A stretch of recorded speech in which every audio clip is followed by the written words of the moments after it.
तेरी अच्छी बनेगी। साधु के संग बैठ रहे तेरी किस्मत जगेगी।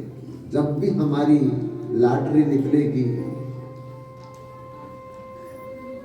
तो सत्संग से निकलेगी, अटसंग से नहीं निकल सकती।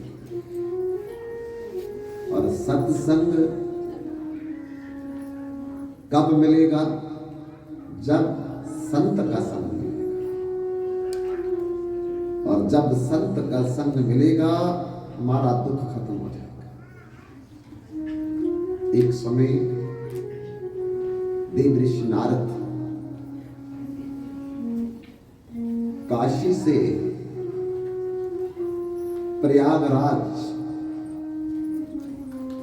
स्नान करने के लिए आ रहे थे जंगल के रास्ते से। और जब वो काशी से चले जंगल के रास्ते में तो उनको एक खरगोश दिखाई दिया। किस हालत में वो खरगोश था?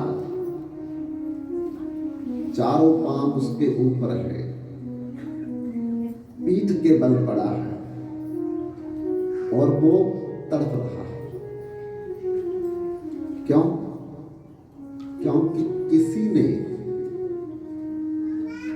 उसको शिकार करके एक तीर मारा था पेट में। उसी जख्मी हालत में वो ना तो मरा ना जीवित तड़प रहा था। नारद जी ने जब देखा मन में बड़ा दुख हुआ। अरे कौन ऐसा निर्दयी व्यक्ति है जिसने इस छोटे मासूम जानवर को आदमरा छोड़ दिया। ऐसा सोचते सोचते देव ऋषि नारद आगे बढ़ने लगे कि वो व्यक्ति कौन है। तो आगे उन्होंने एक गीदड़ को देखा। उसके भी चार पांव ऊपर, पीठ के बल तड़प रहा है। क्यों? उसके भी शरीर में उसी शिकारी ने बाण मारा, ना पूरा मरने दिया ना पूरा जीवित रखा। नारद जी और दुखी हुए। एक ही व्यक्ति अलग अलग जानवरों को कष्ट दे रहा है, ना तो ये पूरा मारता है ना ये पूरा जीवित छोड़ता है। कारण क्या? देखने के लिए और आगे बढ़े तो क्या देखा? एक हिरण भी चारों पांव को ऊपर करके पीठ के बल तड़प रहा। नारद का मन और दुखी हुआ कि ये कौन दयाहीन निर्दयी अपने सुख के लिए, अपने आनंद के लिए दूसरों को दुख दे रहा है। तब बंधुओं जैसे जैसे नारद आगे बढ़े तो उनको एक गीदड़ दिखाई दिया इसी हालत में तड़पते हुए। तब नारद से रहा नहीं गया, तुरंत आवाज दे करके कहते हैं, कौन ऐसा शख्स है जो मासूम जानवरों को, बेजान जानवरों को तड़पा तड़पा करके आनंद ले रहा है।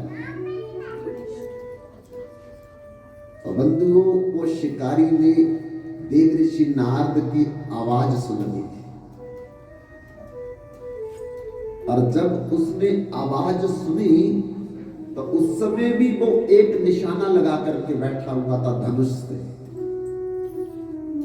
लेकिन निशाना चूक गया क्योंकि आवाज सुनकर के वो शिकार भाग गया। वो शिकारी क्रोध में आकर के देव ऋषि नारद की तरफ भागा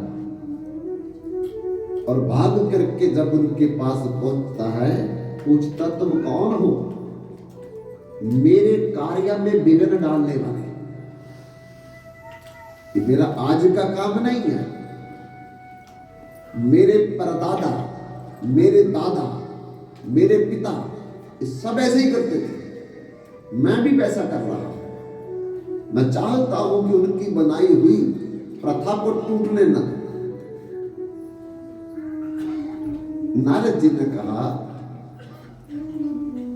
मुझे ज्यादा दुख तो इसलिए हो रहा है, हैरानगी मुझे इसलिए हो रही है कि तुम ना तो पूरा मारते हो, ना जीवित पूरा छोड़ते हो, आदमरा मार करके क्यों छोड़ते हो? वो बड़े फकर से कहता है, बड़े गर्व से कहता है, मेरे परदादा भी ऐसे ही करते थे। वो पूरा नहीं मारते थे और पूरा जीवित भी नहीं छोड़ते थे। मेरे दादा भी ऐसा करते थे, मेरे पिताजी भी। क्यों? नारद जी ने पूछा और शिकारी ने कहा कि जितना ये तड़पते हैं उतना हमें सुख मिलता है,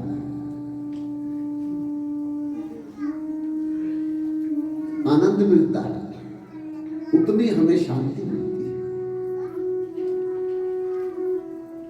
तो नारद जी ने कहा, तुम जानते हो जिनको आज तुम तड़पा तड़पा करके मार रहे हो, कल को यही एक एक करके तुमसे बदला लेने के लिए तुम्हें भी तड़पा तड़पा करके मारेंगे। क्योंकि ये नेचर का निज़म है, कुदरत का सिद्धांत है, भगवान का कानून है कि आज हम जिसको दुख दे रहे हैं, कल वो उसी तरह का हमें दुख देगा।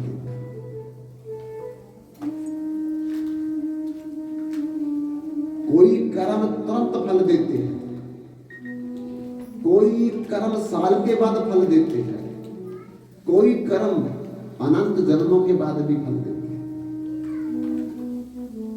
आप कुछ पेड़ों को देखो, तुरंत फल देते हैं, कुछ पेड़ पौधे साल के बाद फल देते हैं और कईयों को बहुत वर्ष लग जाते हैं।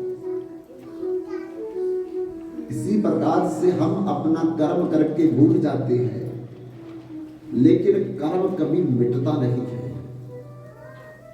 कर्म का साथ साथ ब्याज भी लगता है। और याद रखिए, अच्छा कर्म अगर देरी से फल मिलेगा तो उसका ब्याज हमें और सुख देगा, और पाप कर्म करेंगे तो देरी से फल मिलेगा तो उसका ब्याज हमें ज्यादा दुख देगा। एक कार्तिक मास में फेरी लगाने वाला साधु सबके घरों में मांगता था। बाद में तो एक सेठ के घर में भी जाता था, पर सेठ उस साधु को कुछ नहीं देता था।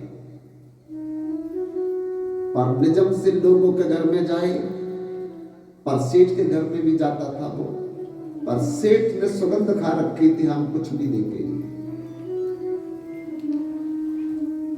एक दिन जब वो साधु आया, सेठ बड़ा गुस्से में था। तब साधु ने आकर के दरवाजे में भिक्षाम देही कहा। क्रोध में, गुस्से में सेठ ने अरे गाय का गोबर उठा करके उसके थैले में डाल दिया। साधु ने प्रतिकार नहीं किया, विरोध नहीं किया, बदले में कुछ बोला नहीं, लेके चला गया। हमारा कोई अच्छा करे तो उसका थैंक्स करो, अगर हमारा कोई अच्छा ना करे तो वेरी थैंक्स करो, विरोध मत करो। क्योंकि विरोध जब करेंगे तो वो भी हमारे मन में चिंतन होगा, और अच्छा जब सोचेंगे तो उसका भी चिंतन हमारे मन में होगा। तो जितने समय में हम विरोध करेंगे उतने समय में भगवान निकल जाएंगे उस मन से, वो समय हमारा खराब हो जाएगा। और जितने समय में वो विरोध का चिंतन हुआ है वो अंकित हो गया, उसका फल बनेगा। आज नहीं, कल नहीं, परसों नहीं, साल के बाद, अनंत साल के बाद भोगना पड़ेगा हमको। इसलिए संत ने विरोध नहीं किया, चला गया, जाकर के उसने उस गोबर के उपले बनाए, सुखाए और उसी पर भोजन बनाता था, भगवान को भोग लगाता था। अरे बुरी चीज भी मिल जाए तो उसका सदुपयोग हम कर सकते हैं। युक्ति होनी चाहिए, तरीका होना चाहिए, रास्ता होना चाहिए हमारे पास। कोई हमें गधा बोल देता है, विरोध मत करो, सो उसका धन्यवाद करो। कोई हमको कुत्ता बोल दे, उसका और धन्यवाद करो। शुक्र है प्रभु, आपने इस व्यक्ति के हृदय में बैठ करके मेरे को याद कराया कि मैं अनंत जन्म कुत्ता बन चुका हूं, मैं अनंत जन्म गधा बना हुआ हूं। नहीं तो मैं तो भूल गया था और फिर भूल करके मैं गधों जैसे काम कर रहा हूं, कुत्तों जैसे काम कर रहा हूं। हर व्यक्ति जो कुछ बोल रहा है हमारे मंगल के लिए बोल रहा है, लेकिन हम समझते नहीं इस बात को। उसने उपले बनाए, उपले बना करके भोजन बनाया और भोजन बना करके भगवान को भोग लगाया। देखो फायदा हो गया ना, नुकसान नहीं हुआ। लेकिन बंधुओं, जिस सेठ ने ये गोबर दान में दिया था, एक दिन रात को उसको सपना आया और सपने में वो मर गया। जमदूत पकड़ करके 3 उसे जमपुरी में ले गए। मरते समय 3 जमदूत आते हैं। क्यों आते हैं 3 जमदूत? क्योंकि हम 3 तरह का पाप करते हैं। मुंह से, इसे कहते हैं वाचा, वाणी से, मन से किसी का बुरा सोचना, ईर्ष्या करना, शत्रुता करना, मनसा, और हाथ और पांव से कर्मणा।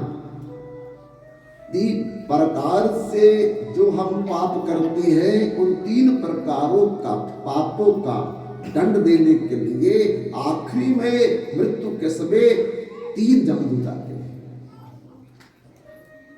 और अगर हमने पुरुषार्थ किया है तो भगवान नारायण के 4 पार्षद आएंगे।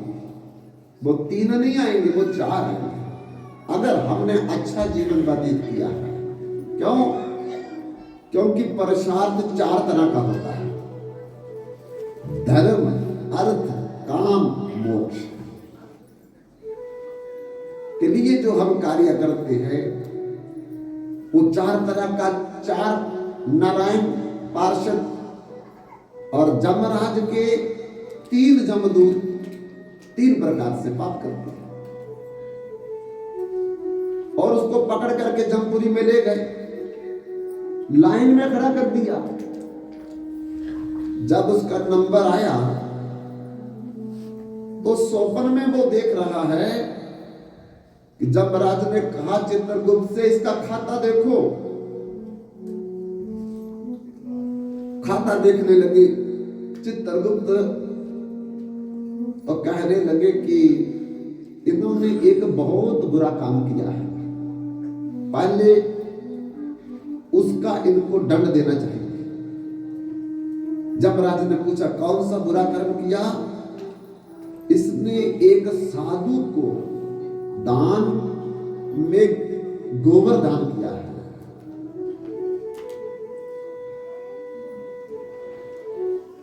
तो जमराज ने बोले ठीक है, इसे जमपुरी थोड़ा घुमा करके लाओ। फिर इसको दंडित करते हैं। जब बंधु वो जमपुरी घूमने के लिए ले गए उसको, चलते चलते चलते उसको जब भूख लगी तो जमदूतों से कहा भाई कुछ खाने को मिलेगा, थकावट हो गई है, भूख लगी है। उन्होंने बोला जो दिया था जरूर मिलेगा। तो क्या मिलेगा? सामने दिखाया वो गोबर का पहाड़ दिखाई दिया उसको। बोले एक तुम्हें खाने के लिए मिलेगा। बोले एक क्यों मिलेगा मेरे को खाने के लिए? बोले तुमने साधु को कुछ गोबर दान किया था, ब्याज बढ़ बढ़ करके ये पहाड़ बन गया है।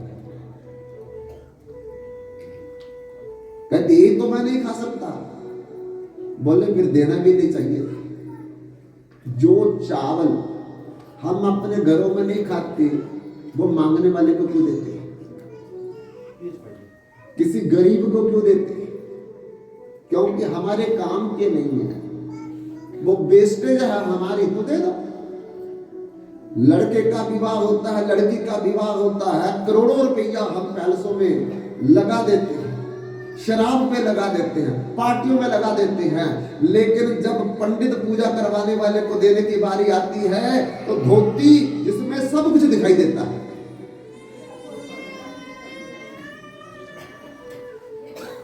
मिठाई का डिब्बा जिसकी दुकान से कोई नहीं खरीदता वो खरीद करके उसको देते हैं।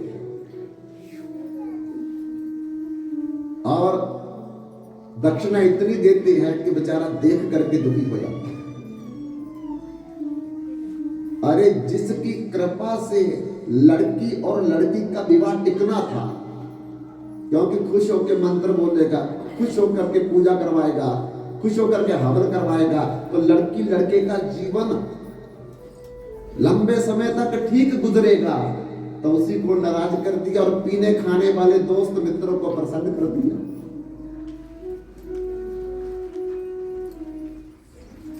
इसलिए जो चीज हमको पसंद नहीं है दूसरों को मत दो,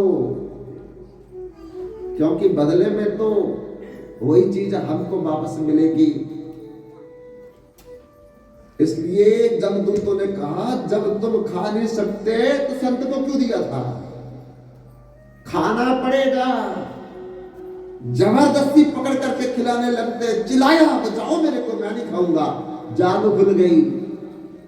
रानी ने पूछा क्या हुआ राजा? सेठ जी कहता मुझे बहुत भयंकर सपना आया। क्या सपना आया?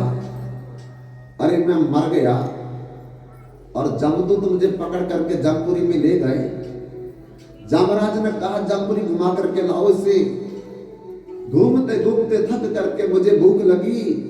जमदूतों से कहा कुछ खाने को दो। उन्होंने कहा जो दिया था वो तुम्हारा बन चुका है पहाड़, और वो तो गोबर का पहाड़ बन चुका है जो मैंने गोबर किसी संत को दिया था। अब तो वो मुझे खाना पड़ेगा, क्या करूं? तब सेठानी ने कहा उस संत को बुलाओ। संत को ढूंढ करके बुलाया, क्षमा याचना की, हमसे गलती होगी, हमने आपको गोबर दान कर दिया, लेकिन किसी प्रकार से वो पहाड़ कम कैसे होगा, ये हमको तरीका बता दो। साधु ने कहा कि नाजायज जब आप अपनी निंदा करवाओगे तब ये पहाड़ कम हो जाएगा। बंधुओं, जो काम भजन से नहीं होता, जो काम हवन से आहुति डालने से नहीं होता, जो काम सत्संग से नहीं होता, अगर कोई हमारी निंदा करे वो काम हमारा बन जाता है। इसलिए संत कबीरदास क्या कहते हैं? निंदक नेरे राखिए आंगन कुटी समाये, बिन साबन पानी बिना निर्मल करे सुहाए। अरे साबन की जरूरत नहीं, पानी की जरूरत नहीं है। अगर कोई हमारी निंदा करता है तो वो बहुत बड़ा हमारा मित्र है, उसको अपनी जमीन दे करके घर बना करके बसा दो, बाकी रोज निंदा करे। और जो अनंत काल से हमने बुरे कर्म किए हैं वो क्षमा हो जाए हमको। इसलिए सेठ से कहा कि आप अपनी नाजायज निंदा करवाओ। कैसे करवाई? तो तुम एक रथ पर बैठ करके रानी को बाएं तरफ नहीं बिठाना, किसी और को बाएं तरफ बिठा दो, तो लोग आपकी तरह तरह की निंदा करेंगे कि कैसा बुढ़ापे का सेठ है, सेठानी को त्याग करके किसी और को बिठा करके रथ पर भ्रमण कर रहा है। बस जैसे जैसे आपकी निंदा होगी तैसे तैसे गोबर का पहाड़ कम होने लगेगा। बंधुओं, सेठ ने ऐसे ही किसी महिला से बात करके कहा, कुछ दिन मेरे साथ आपको रथ पर बैठ करके भ्रमण करना है ताकि लोग मेरी निंदा करें। महिला समझ गई तो सेठ के साथ भ्रमण करने लगी और कुछ दिन के बाद फिर उस सेठ को स्वप्न आया। स्वप्न में फिर 3 जमदूत पकड़ के ले गए, जमराज के सामने खड़ा कर दिया और जमराज ने कहा इसे जमपुरी घुमा करके लाओ। घूमते घूमते फिर उस सेठ को स्वप्न में ही भूख लगी तो कहा भाई कुछ खाने को दूं। तो जमदूतों ने कहा जो दिया था वही आपको खाने को मिलेगा। तो बंधुओं, सेठ ने देखा जितना गोबर दान किया था उतना अभी बचा हुआ, बाकी पहाड़ खत्म हो गया, पहाड़ खत्म हो गया। जमदूत जबरदस्ती खिलाने लगे तो सेठ चिल्लाया मैं नहीं खाऊंगा। जाग खुल गई। सेठानी ने पूछा क्या हुआ? बोले फिर सपना आया। जमपुरी चला गया। भूख लगी तो जमदूतों ने फिर मुझे गोबर खाने के लिए दिया, पर पहाड़ खत्म हो गया, जितना दिया था उतना बचा हुआ है। तब फिर साधु को बुलाया और कहा हे संत जी, पहाड़ तो खत्म हो गया पर जितना दिया था दान वो बचा हुआ है, अब मैं तो उतना भी नहीं खा सकता। संत ने कहा वो तो तुम्हारा मूल है, वो नहीं खत्म होगा, जितना दिया था वो नहीं माफ होगा, जितना ब्याज लगा था वो माफ हो गया, तो मैं तो वो भी नहीं खा सकूंगा। संत ने कहा तरीका हम बता देंगे खाने का। कैसे खाएंगे? तो कहा उपले बना करके जला लेना, राख बन जाएगी, धीरे धीरे चाट करके खाते रहना।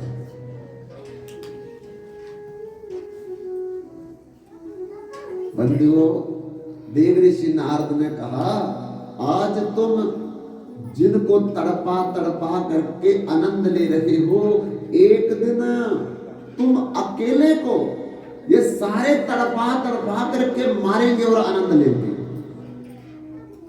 तुम तो अकेले ने सबको मारा है, लेकिन ये सब मिल करके एक एक जन्म में तुझको तड़पा तड़पा करके ऐसे ही बदला लेंगे। तुम तड़पोगे, ये नाचेंगे, ये आनंद लेंगे,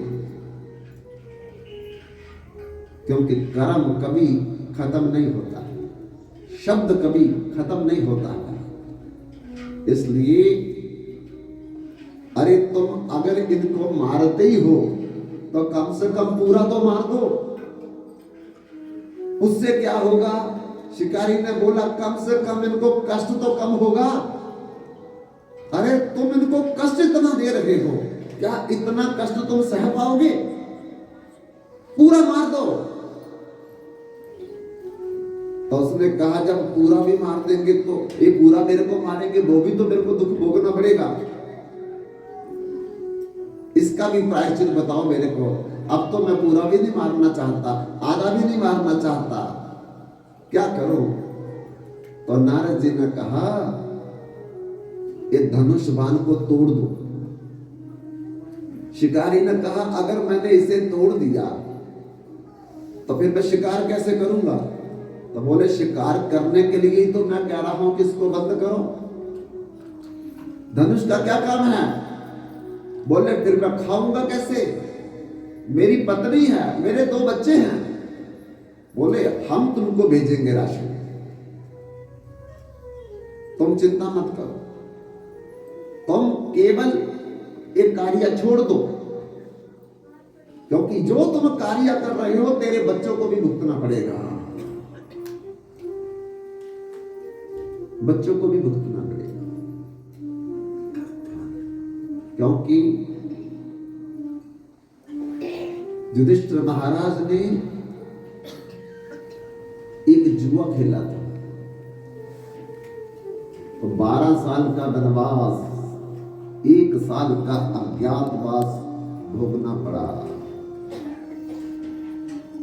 और रावण ने माता सीता का हरण किया था, अधर्म का काम। 1 लाख पुत्र 1.25 लाख नाती, ता रावण कर दिया न पाती। रावण तो मरा, लेकिन रावण के 1 लाख पुत्र भी मरे और 1.25 लाख पोते दोते भी खत्म हो गए, वंश ही खत्म हो गया।